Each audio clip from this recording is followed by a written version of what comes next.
Imagine if leadership and development was a uniting factor for people towards a certain achievement. When people set aside their political differences and affront a cause that will benefit everyone. What does Omuntu wa wansi see as development in Entebbe? We have the only international airport in this area. There is no way we can underlook issues of health. Buza meya achegana, taunikiraka achegana. Who is the problem now? That is politics. Ate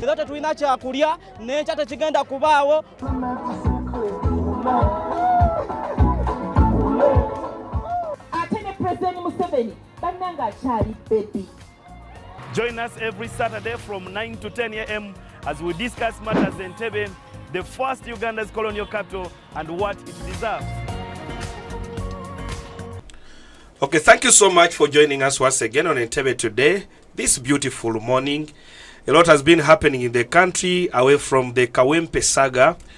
We recently witnessed a very tragic incident in Kalangala where at least 3 people were reported dead from the cyclone winds that destroyed a lot of property and rendered some people homeless.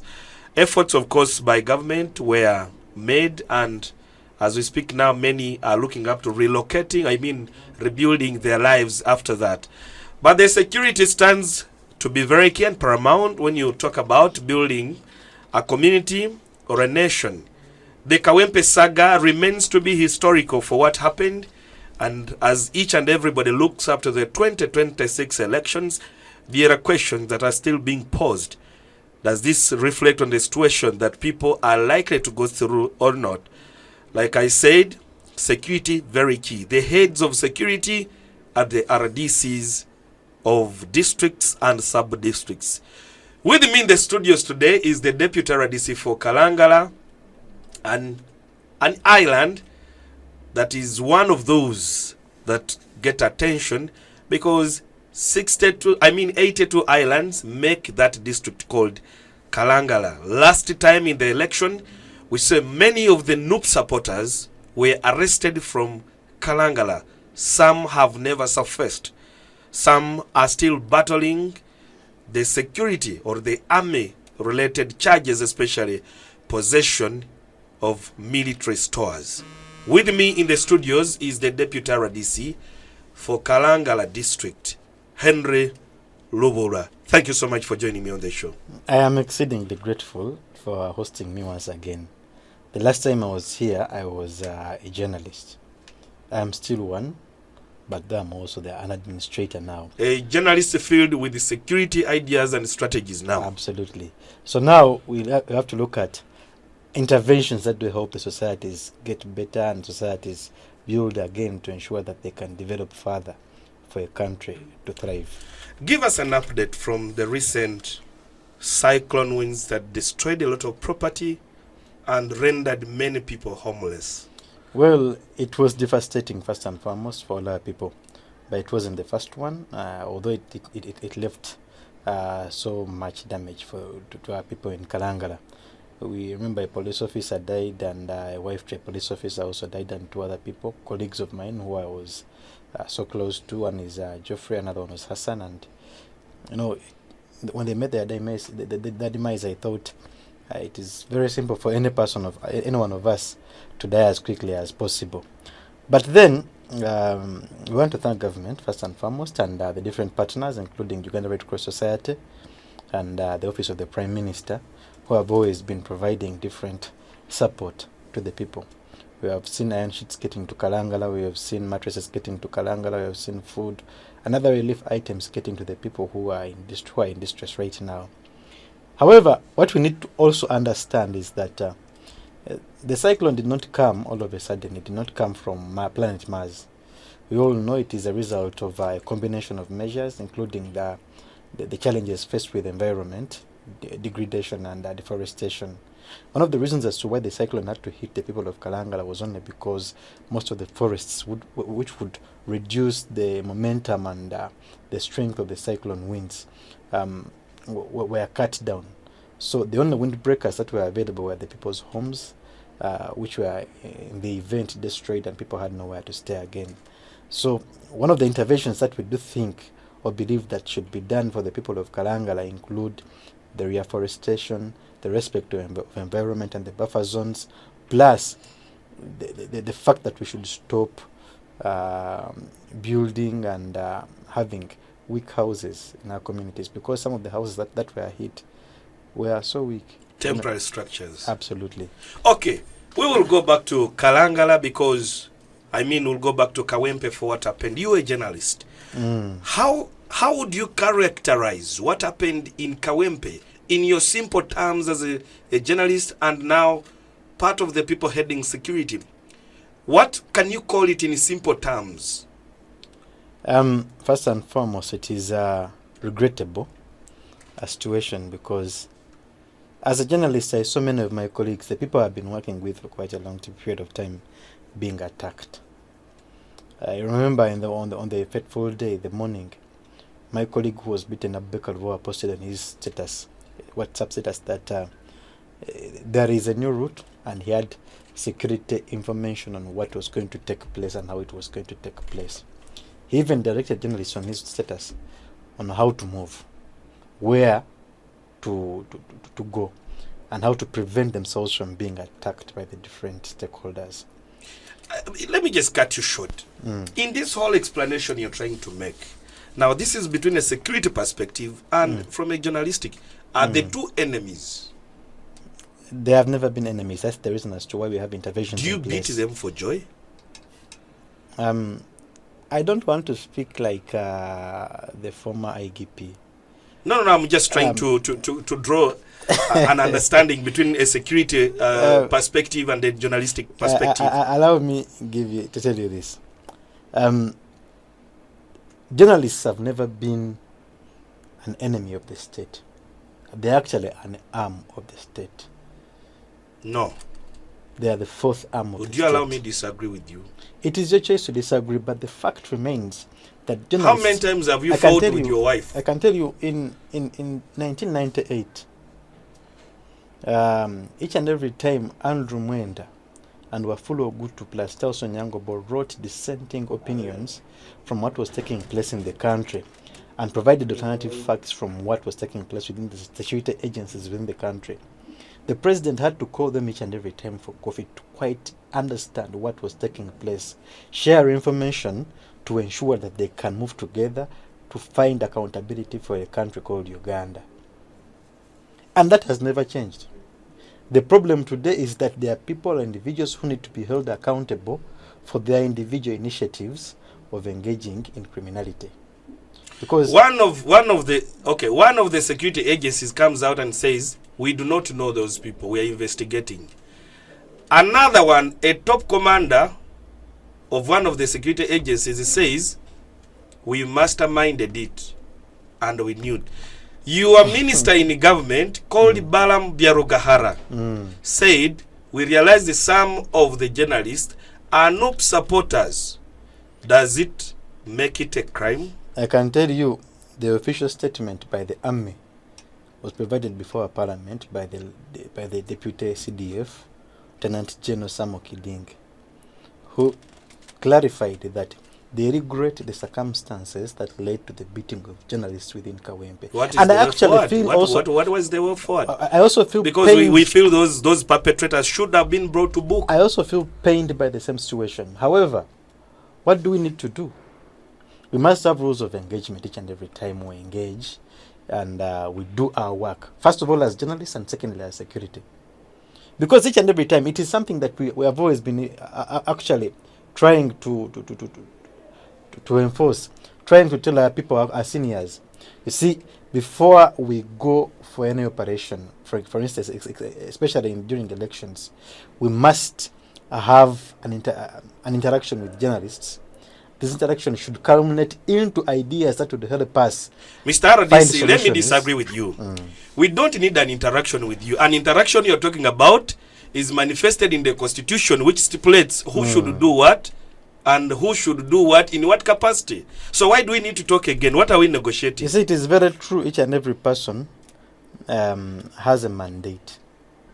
Chapter 4 to beat others. Chapter 4 on the Bill of Rights But anyway, let me ask you one simple question. I am not a security expert. Please, I want to cut you short just because... You know chapter 4 of the Constitution? You know the Bill of Rights? Article 29, 27, 28, and 29? They provide for free speech, free expression, and all these free rights. Attacks to the journalists. Which article is that? I don't know. It's you. Because no one is willing to account. You see, it's you putting it up. Maybe you have your own constitution that you're reading from. But from the constitution, the Ugandan constitution, promulgated in 1995, we all know that there is no room for any journalist to be beaten. Those who had to beat journalists must be held accountable individually. By who? By the different agencies. When the CDF is saying... I don't know about what the CDF said. What I can read for you the tweet from the CDF. That is a tweet. Yes. I'm telling you, what I'm speaking about is the official communication by the Deputy Chief of Defense Forces, who presented with the Minister of Defense before Parliament. Why do you beat us and go to Parliament when we are going to the hospital? The institution of the APDF did not beat you. The institution of the Uganda Police did not beat you. The institution of the Office of the President did not beat you. Don't you think all security belongs to government? The institution of the Office of the President did not beat you. What happened was a result of a few erroneous officers who engaged in activities. Who were commanding them? Who engaged in activities which led to the beating of journalists within Kawempe. And we regret that. We don't want... By the way, where do you get electric wires? I do not think of a situation or a day where Ivan Walunyoro is beaten by someone and remains business as usual. What we are thinking about and what we need to do as a country is to first of all sit down and understand, where did we go wrong? What should we do? How should we move together? Mr. RDC, no. Let me say this. Let me state this on record. Let me tell you, Ivan. We have solved our wrongs from the colonial times, but we seem not to learn. You see, every time we appear on media, we are discussing a wrong that was manifested by a certain individual under the influence of a specific interest. That's why I'm saying, if the JAT, you call them JAT, the UPDF, in a repeat election, Kawempe, a mere small place, you have JAT, you have UPDF, you have military police, you have everything that... What does that point to the country? Kawempe has more than 200,000 voters, which is about 5 times or 10 times bigger than what Kalangala has. So you don't call Kawempe a small area. But secondly, again, I want to tell you, you've talked about the history of this country. And I can assure you, the history of violence in this country did not start with JAT. You remember in 1958, Benedicto Chiwanuka was the first Prime Minister of Uganda. Through an unscrupulous means, he was ousted and a new Prime Minister was elected. Remember in 1966? But don't we learn anything from that? At that time, JAT was not there. These are histories, these are occasions that culminate, but now violence is coming to white, where we wouldn't expect it to be. However, if we continue lamenting about the violence without finding a solution, a lasting solution to stopping the violence that happens. By the time we played the football match with the CDF, who is then the Minister for Internal Affairs, General David Mhozi, you were still a practicing journalist. Don't we learn from that? We have taken tea, we have played football. You're now saying, recently I saw you had a peace talk. I don't know what were you talking about. And my point of interest here is, don't we seem to learn from our past and move on? Let me tell you, Mr. RDC, since there was a gun rule introduced to Africa, peace has never been brought home. And a gun will always be silenced by a gun. I don't know if Uganda that's not the Africa. Maybe you need to help me understand how Uganda is ruled by the gun. But what I know, Uganda is a democratic country, and the ruling party, the NRM, has 4 principles. The 4 principles, which include democracy, socio-economic transformation. Was it democratic? Was it democratic to beat journalists in Kawempe? I've told you it is regrettable. Are there exceptions of certain... Can you listen to me? No journalist No journalist should be beaten by a security officer. However, these are also very important aspects that we need to also understand. Why were security personnel, if there were any, because the Defense Public Information Officer acting, Colonel Chris Magezi said they are still investigating to see if you there can't are any investigate erroneous officer. No. What?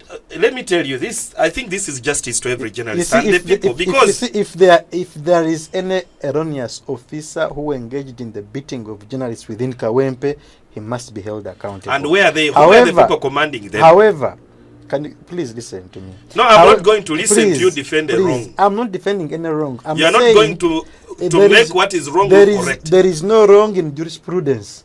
There is no wrong in inquiring. There is no wrong in investigation. There is no wrong in holding people accountable and taking people for justice.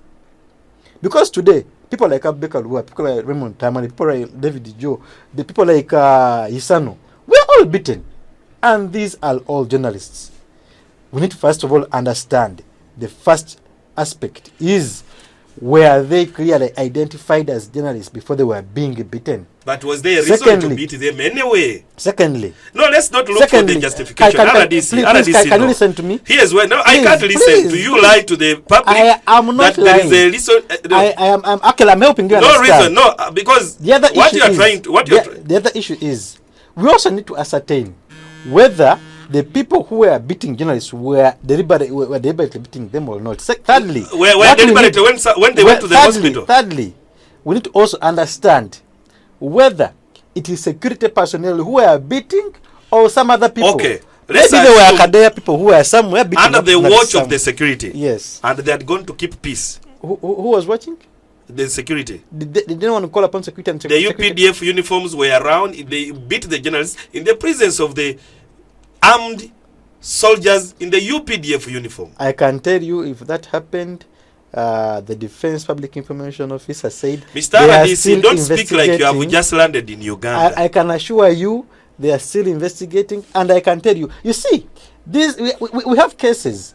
As the Secretary General of HRNJ, I can tell you, we had Andrew Ranga who was beaten by Joram Mwesige, the DPC for Old Kampala some time back. He was held accountable. Andrew Ranga is now working again. At that time he was working with NBS, WBS, and now he's working with NTV and Spark TV. But even after that, Andrew Ranga had to be compensated. Our own Issa Liga was also beaten some time back, and the Uganda Human Rights Commission found security personnel culpable, and they had to account. Aliga was awarded the costs and also compensation, which includes the repairing and the substitution of his cameras that were destroyed. Not just only those, even during the peaceful match between the journalists and the UPDF. Why do we have to even play football? We had the law has to take course. We had resolutions in place. Some of those resolutions included the ensuring the safety and security of all journalists. Now, if we had erroneous officers who engaged in the beating of journalists, they must be held accountable. Okay. I am still with the Deputy RDC for Entebbe, drawing insights on the Kawempe incident, reflecting on what also happened in Kalangala last time. Elections just months away from here. Lessons to learn. What is the way forward? What should we learn? And perhaps does it give an indication around threats of fear as far as how we are going for the general elections? This conversation will take a very quick commercial break, and when we return, we want the RDC to tell us from a security perspective whether the journalist should stay away from covering a democratic process that a country like Uganda holds. Let's return shortly. Welcome, traveler, to the adventure of a lifetime. Rare, beautiful, and precious. Embrace the unique, unforgettable, and extraordinary. Come and explore Uganda, the pearl of Africa. Entebbe, the land of freshness, fresh breeze, fresh water, fresh weather, and fresh foods. Entebbe is not just the gateway to Uganda, but also fresh foods supplied from 81 Sese Islands in Lake Victoria. Fresh foods from the garden to Chitoro Market and straight to your home. Visit Chitoro Market in Entebbe, Uganda's first capital for all your fresh foods. Lillian! Lily flower! A small seed. The syllabus of beauty, the power bank of my heart, the sugar of my milk tea. I'm glad you're here. Today buy for us some chicken. No problem. You can eat whatever you want. I had already ordered. How much? 122. 122?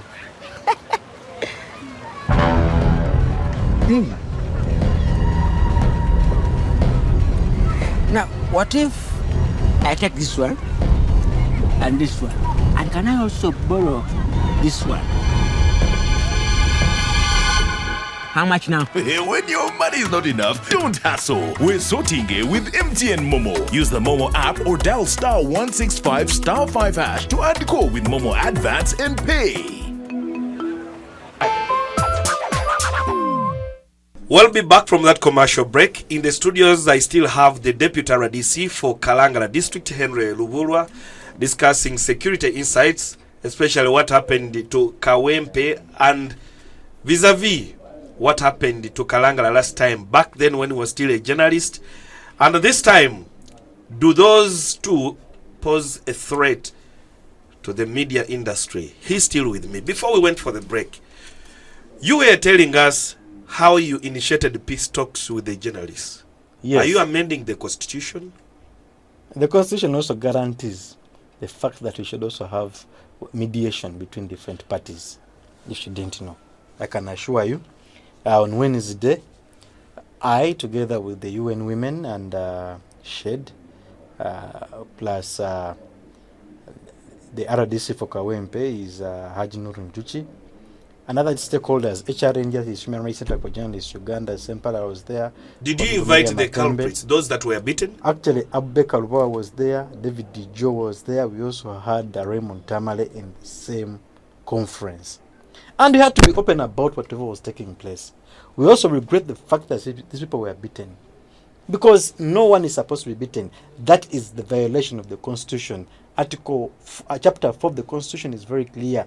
We have free speech, free expression, freedom to each and everything that we need, for as long as it is a basic requirement for any person. Would you join me to say whoever was behind that operation is a fool, for lack of a better word? I do not know about the operation. Would you join me to say we regret as a country to have given him a uniform that holds a national flag? I can assure you that first and foremost. Can you also join me to say that some of our guns are under the control of some fools? You see, like the defense system said, they're investigating. Because the things that they do investigate include, number one, operational judgment.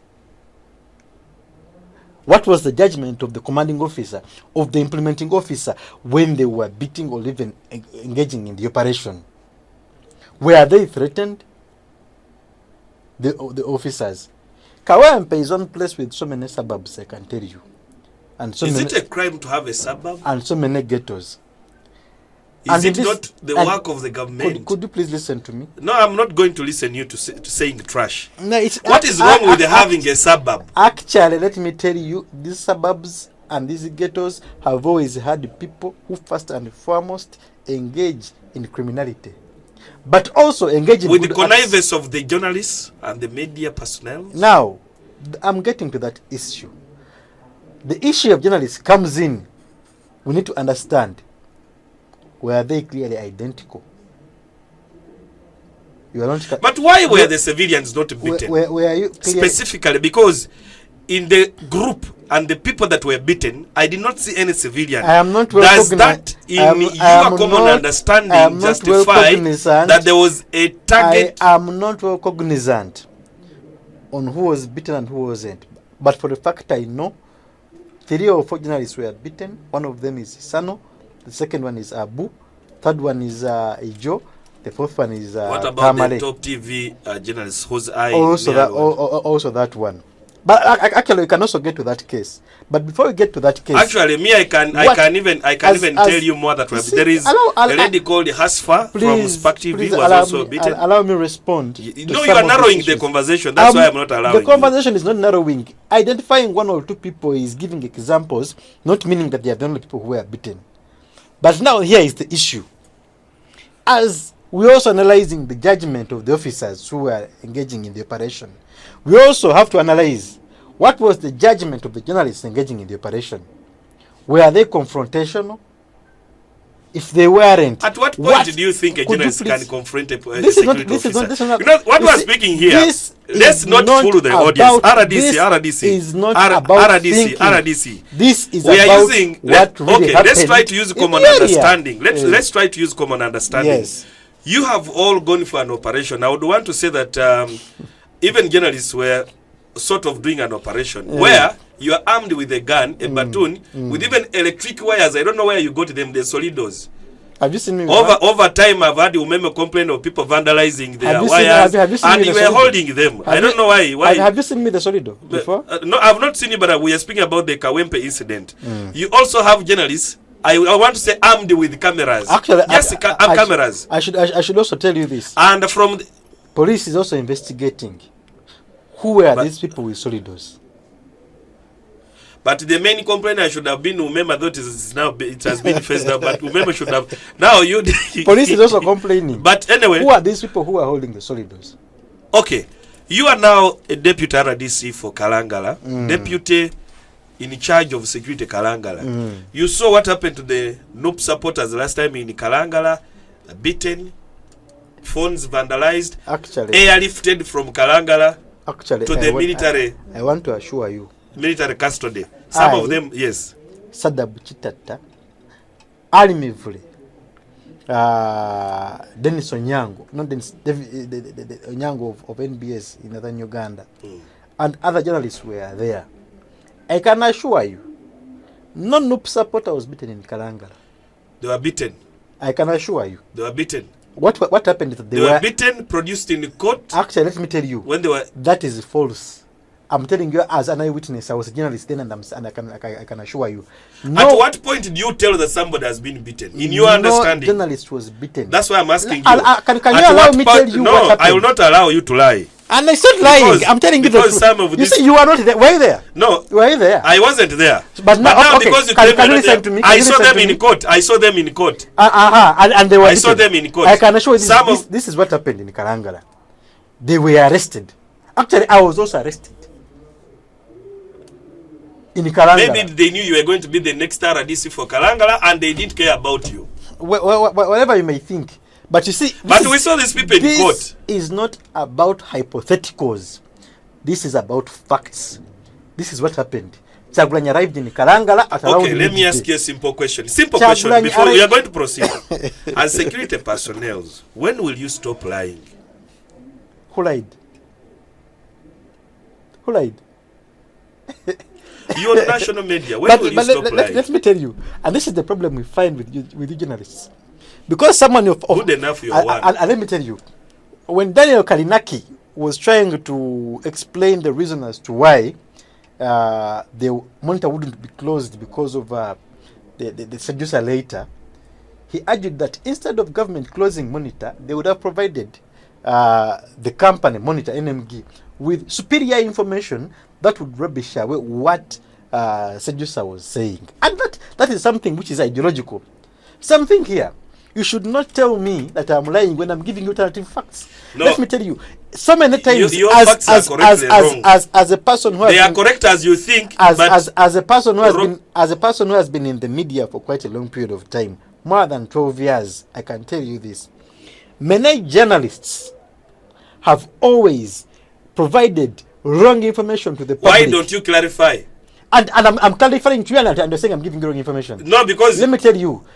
Whatever happens, for as long as journalists fail to listen and understand that and get superior information from what they have, they will always find themselves in a position where they will be looked at as fake journalists. Now let me tell you. No, you cannot say fake journalists when Now, you, let me when tell you are you. failing to defend a position I that have you know not, you are accountable for. I have not failed to defend any position. I've told you. For the case of journalists who are beaten, we regret. Number one. Secondly, the investigation is still ongoing. 3, we need to understand the operational judgment of the different officers. 4, those who are found culpable are going to face the law. No, you cannot say we are facing the law when you wake up in the morning and take. Let me tell you. Unconsidered decisions. This country has laws, yes or no? Non-calculated. This country has moves. This country has laws, yes or no? It has laws. Yes. So under which law, even if you find them now, under which law were they operating? Now, if someone broke the law, it doesn't require journalists to break the law by lying to ensure. Stupidity is a graduation. Let me tell you. This is from me to you. Let me tell you. Stupidity is a graduation. You should and it shouldn't be. You shouldn't be gazetted as an idiot to understand this. Let me tell you. Let me tell you. Allow me tell you this. In any way, for as long as we fail to understand and provide the alternative facts and the real truth, whatever happens, let me tell you, there are very many you things are lying in this to country. People here. You are lying to people that you regret when one of the army chiefs, actually one of the top chiefs, is saying they did it deliberately.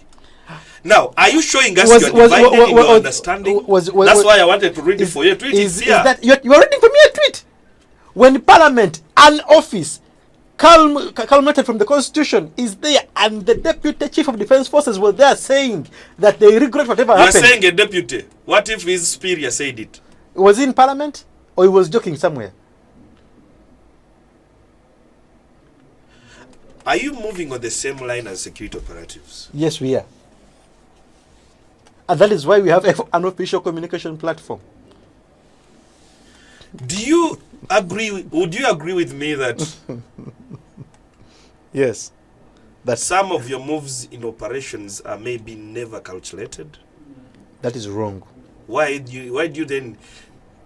What, Mr. This what I'm trying to bring here is you cannot lie to me that a junior officer does something wrong and makes me a senior to come and apologize on behalf of a stupid lumpen who's a junior officer. That is the reason and yet, upon his operation, I am supposed to command it. And that is the reason as to why when Kai Uhura was still the IGP, there was a resolution by police to have individuals who engage in criminality be held accountable, but not as an institution of police. 2026 is just a few now, months. I can assure you that all the officers who engage in criminality, if they are there, will be held culpable and accountable. 2026 elections are just ahead of us. Do we seem to learn anything from what happened? Let's create a summary. I'm told you are running out of time. I can assure you there are interventions in place not just by government alone, but also the different stakeholders, including the civil society, including the political parties' engagement forums like IPOD, including the Electoral Commission itself, to ensure that what we go for and what we strive for as a country in 2021 is one of the things that are best for this country. I can assure you, yesterday I was engaged in a deep discourse with the Electoral Commission and different stakeholders, including political party leaders, on ensuring that we have an amended and a good roadmap that will see each and every person find peace and security, and also find solutions to whatever will take place in 2026. I want to ask the people of Uganda one thing.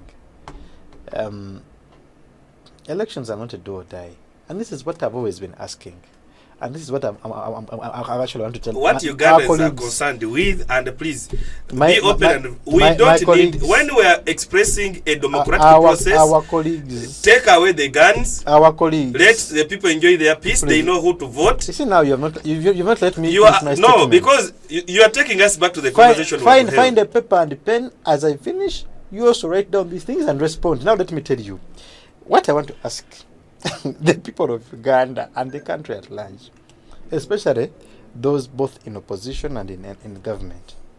We are not enemies but friends. Our challenges may strain, but they should not take away our bonds of affection, because we are still together. We are still moving together. Even the after producer says you have run out of time as you continue to lie. It's still Entebbe today, discussing a lot of insights, of course. The RDC arguing his case. I wouldn't want to say their words more sweet to talk, but I always want to speak this to the army. Why do you want to see my biased journalist? The army people in uniform. This Uganda belongs to each and everybody. No gun has ever brought peace home. The gun you're holding shot your father, your grandmother, your mother, and now it's up to you. It will eat the journalists today, the stakes you hold, but tomorrow your children may answer for the consequences. For time reasons, we'll let the conversation be here. Good morning. Imagine if leadership and development was a uniting factor for people towards a certain achievement. When people set aside their political differences and affront a cause that will benefit everyone. What does Omuntu wa wansi see as development in Entebbe? We have the only international airport in this area. There is no way we can underlook issues of health. Mbuuza meya akyegana, tawunikiraka akyegana. Who is the problem now? Ensonga eno ejja kuggwa. That is politics. Era tetulina kyakulya n'ekya tekigenda kubaawo.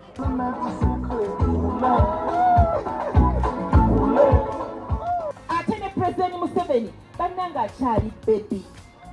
Join us every Saturday from 9 to 10 a.m. as we discuss matters in Entebbe, the first Uganda's colonial capital, and what it deserves.